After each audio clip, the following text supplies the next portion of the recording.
Josiah Hansford, President of the Senior High Student Government. This year, we couldn't have an in-person Veterans Day assembly, but I hope that this can make up for it. This year, the speaker will be my father, Jason Hansford, who's going to say a few words about gratitude. Hi Keystone High School, my name is Jason Hansford. I'm going to talk to you today about Veterans Day, and this is going to be an online mini speech. I'll try not to be too long, but since it's 2020, we kind of have to do things online this time. But thanks to the student government for asking me to do this. I'm a veteran myself, so I'm excited to be able to talk about Veterans Day, and the thing I want to talk about this time is gratitude. So the idea of Veterans Day is honoring not only the ones who died, but the veterans who are still alive. And a good way to do that is to honor what they fought for, and then honor their sacrifices, even though different services and different people had to do different types of things. They all did it for the same reason, and that was to protect their country and to try to serve as honorably as they could. So I just want to talk to you about gratitude with that, because I think that's an important thing to learn about, and always to have a good perspective of it. And gratitude allows our perspective to be as broad and as helpful as possible. A little bit about myself. You probably have run into my two sons. I have Josiah and Jonathan at the high school. They were both born in different cities in different states. And my daughter was the only one that was born here. Josiah was born in Kansas when I was serving at Fort Riley, and my son was born in Texas whenever I was serving at Fort Bliss. So it's kind of interesting having them all from different places, but the military took my wife and I all over the place. You can see I have a little thing here for West Point. That actually was a gift from my friend's mother. He actually got killed when we got deployed to Iraq, and he was able to do a lot in his short life, and we were good friends. And that's a example of a person that we would honor mostly on Memorial Day. Now veterans would be the ones that we are trying to honor, the ones that currently are alive and that they served, and then we're honoring them for being able to make those sacrifices. And you see people get together for Veterans Day sometimes, or like some of my military buddies, we've done things before. When I was in the Big Red 1, that's a division, and actually the guy that wrote this was one of my professors at West Point. And there's kind of camaraderie based on where you actually did your service, and sometimes there's camaraderie with what type of unit you were at. So you can see up here, I was in a Bradley fighting vehicle. That's a different type of vehicle that's armored and carries people in the back and has cannons and missiles and stuff.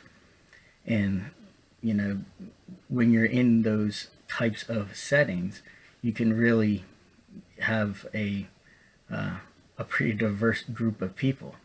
So that's one of the first things I think that we can be grateful for, that veterans are actually some of the most unifying people. Because to tell you the truth, if you're in like training, or there's a drill sergeant or something, they don't really care what color you are or where you're from or any of that. They're going to yell at you no matter what, because they hate, they say we hate everybody equally whenever you're in training. So that's kind of a funny thing, but whenever you have that opposition, it makes people more unified. And veterans are some of the ones that we can learn from, for people who are less likely to divide. They're more likely the ones that are able to bring things together. So that's a thing that I appreciate about veterans. Another thing is the perspective that veterans bring, we can see that they can be more grateful because they've seen what we have, and then they've seen what other people don't have. And being grateful whenever you come back home is a really easy thing to do if you've lived in the middle of a desert for a while or something, in the jungle or some terrible place that's really not very fun to be. I know probably the biggest thing that I can think of as a story for gratitude with being deployed in Iraq was I was assigned to this place that was like out in the country, kind of like the equivalent of Shippenville or Knox or somewhere, in the middle of the desert. And there was this big dam, like a dam at the mouth of a river. And I was supposed to be doing like these different operations around there. And I was in those. I had 5 of those under my command, and then some Humvees and a bunch of guys. And one day, these Iraqi fishermen came up and they were saying, "Excuse me, can we go fish here?" And I was like, "Yeah, I don't care." And they're like, "Okay, we were just checking because Saddam Hussein used to shoot everybody and not let them do stuff." And I was like, "Oh, okay, yeah, you can do that." And then people would be like, "Hey, are we allowed to walk down this road, or are we allowed to go down here?" And I would be like, "Yeah, I don't care. It's, you can do whatever you want." And I thought it was funny and kind of sad that they felt like they had to ask permission. Well, I did not realize that beforehand they had had many people from that village got shot when Saddam Hussein's sons would come in and throw parties at this really nice location. And the town folks were just like regular country people that liked to go fishing and hunting, and some of them just had farms. So they were just normal people. They didn't have any real like political agenda, and whether or not you agree with having gone into Iraq, they were actually grateful because they were like, "Hey, you know what? We've been oppressed for the past 30 years, and we're glad that people aren't just randomly shooting us, and crazy guys aren't coming in to throw parties, using our area." And one of the fishermen one day asked me if I wanted to go have lunch with them. And he said, "We can just meet at the top of the dam, and we want to honor you." And I said, "You mean all my men?" And he said, "Yeah, you can bring all of them." Well, none of my men would want to go because they were like, "We're not going to, eat all the desert, food from Iraq. Probably, it's really bad and everything." So I was like, "Okay, I'll go in because I have to be diplomatic." So I sat down on the dirt on top of a dam, and one man came over with 2 tomatoes, and then another man came in with some little bread, looked like tortilla or pita bread, and then another guy came with a little salt and pepper shakers. One guy came in with 2 hard-boiled eggs, and then they just laid everything on the floor, on the ground, outside, and then they just handed little pieces to everybody. And then they cut one of the hard-boiled eggs in half, and then they gave half to me, and then they divided the rest of the 1.5 hard-boiled eggs among like 8 other guys. And I was like, "Well, how come you're giving me the half of the hard-boiled egg? There's not going to be enough." And they said, "Well, that's the way that we're honoring you. You allowed us to go back and do the stuff that we like doing, like fishing. And you made it so that our people weren't being killed up in this village."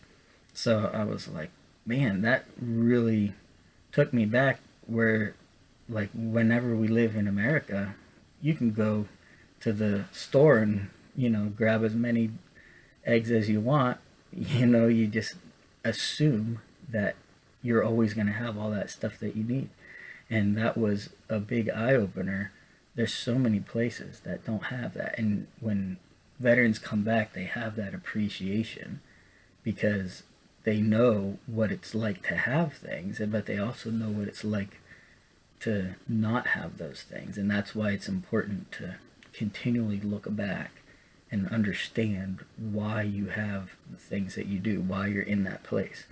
That kind of goes back, I'm sure, if your social studies teacher ever talked to you about John Adams, or if you haven't had something like that yet, you probably will, where he said that he is willing to study war and politics and those types of subjects so that his kids can study like math and philosophy, things like that, and that so his grandkids can actually enjoy the finer things like music and art and the recreational types of things. So that's kind of what the basis of the military service is, where they're making sure that those grandchildren are still able to do the recreational things, the fun things. The veterans are willing to sacrifice now to help for the future. One of the things, though, that makes it hard is that there's a lot of mental health issues with veterans. So before I stop talking, I just want to bring that up because I know there's mental health issues at school and all across the country, especially now. But with veterans, they have a hard time sometimes. And there's a lot of veterans that they may not have been killed in action, but they are having the effects of war still bugging them. And a lot of them actually commit suicide. There's a high rate of suicide among the military veteran community because people are having a hard time dealing with the same issues that the veterans have been dealing with for a long time, with PTSD or a loss of purpose or things that just are plaguing them. And I'll give you a good example. Like I have one of the jobs I had is I was an air defense officer, and I did these missiles, and I got an award for being really good at planning military operations for air defense. Well, there's not a whole lot of jobs open in western Pennsylvania where you need to shoot down helicopters, right? So if I was really set on my identity as an officer in the air defense unit because I was really good at it and I liked it, then I would have a hard time fitting in. And I would be always thinking about what I lost being in the military. I had that sense of purpose. And a lot of veterans are going through that right now. Maybe they were in a Bradley all the time and they just were very used to it and they liked it. And then they move back to Pennsylvania or anywhere and they lose that sense of purpose. Or they had that camaraderie with the big red 1 unit, like it shows on here. They were with each other all the time, and then all of a sudden you all move away because you retire or you get sent home, and then what do you do with that support system? Or like with my roommate, he dies, and if I don't have a support system, I'm going to feel survivor's guilt and not be able to deal with that very well. So these are all things where it's really important. If you know a veteran, you can thank them, but you also need to be able to support them because not all veterans are dealing with what happened to them in the same way. And some of them deal with it very unhealthily. And I know quite a few people who have been killed in combat, but I knew a lot who have actually dealt with it by committing suicide or overdoses or some type of other thing after they got home. So they survived the actual war deployment, but then they didn't survive the aftermath of having to deal with all that. So if you have any opportunity, make sure that you're supporting them. You can listen to their stories, you can thank them, but in the broadest sense, recognize that you can have gratitude toward what they did and then have a greater appreciation for what you have now. And then in that way, you can build a strong community with your level of influence, the people that you know, and you'll be able to maybe bring some veterans, you know, like let them know that they didn't fight for nothing. Like they see you and they see that you're being successful and you're full of gratitude, and that actually will help them be able to process through all the things that they went through so that they aren't one of those 22 veteran suicides a day, or they aren't a depressed old Vietnam veteran living at the VA. They actually can see that what they did had purpose. So just as you go about the rest of the year, I just encourage you to maintain that attitude of being grateful for what you have, and then be grateful for those veterans, being willing to support them and being able to encourage them. Well, I appreciate you guys, and thanks for asking me to talk, and I hope that if you have any questions, you can go through Josiah or Jonathan or ask them, and yeah, I can refer you to some good options if you are interested in the military. And if you're not interested in the military, remember that you can still be grateful for the things that you have, especially in a good area like we have in Western Pennsylvania. All right, you guys have a good one.